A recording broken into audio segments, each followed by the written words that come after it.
বাংলাদেশ ক্রিকেটের ইতিহাসে লেখা হলো এক ঐতিহাসিক কীর্তি। আর এই কীর্তির নায়ক টেস্ট ক্যাপ্টেন নাজমুল হোসেন শান্ত। দেশের প্রথম টেস্ট অধিনায়ক হিসেবে এক টেস্ট ম্যাচের 2 ইনিংসেই সেঞ্চুরি করার বিরল কৃতিত্ব অর্জন করলেন তিনি। শ্রীলঙ্কার বিপক্ষে গলে অনুষ্ঠিত সর্বশেষ টেস্ট ম্যাচের প্রথম ইনিংসে শান্ত করেন 148 রান। দ্বিতীয় ইনিংসেও ব্যাট হাতে দুর্দান্ত শান্ত করেন আরও একটি সেঞ্চুরি। অপরাজিত থাকেন 125 রান করে। এই 2 ইনিংসে তার মোট রান দাঁড়ায় 273। শান্তর এই কীর্তি শুধু বাংলাদেশের ইতিহাসেই নয়, আন্তর্জাতিক ক্রিকেটের বিরল এক তালিকাতেও যুক্ত করেছে তার নাম। টেস্ট ইতিহাসে এখন পর্যন্ত মাত্র 16 জন অধিনায়ক আছেন যারা একই টেস্টের 2 ইনিংসেই সেঞ্চুরি করেছেন। একবিংশ শতাব্দীতে এই রেকর্ড করেছেন মাত্র 9 জন।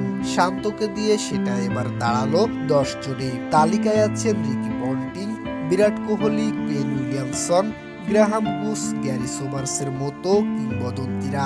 এবার এই তালিকায় প্রথমবারের মতো যুক্ত হলো বাংলাদেশের নাম।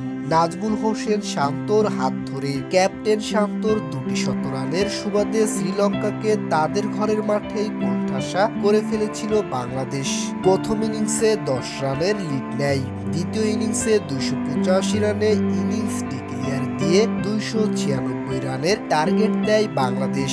যদিও শেষ দিনে বৃষ্টির প্রতিকূলতায় ম্যাচটি ধরা হয়। আর কয়েকদিন পরেই বাংলাদেশের টেস্ট স্ট্যাটাস পাওয়ার 25 বছর পূর্ণ হবে। তার আগে শান্তর এই বিরল রেকর্ড নিঃসন্দেহে দেশের ক্রিকেটের জন্য গৌরবের। Desk report, voice of tiger.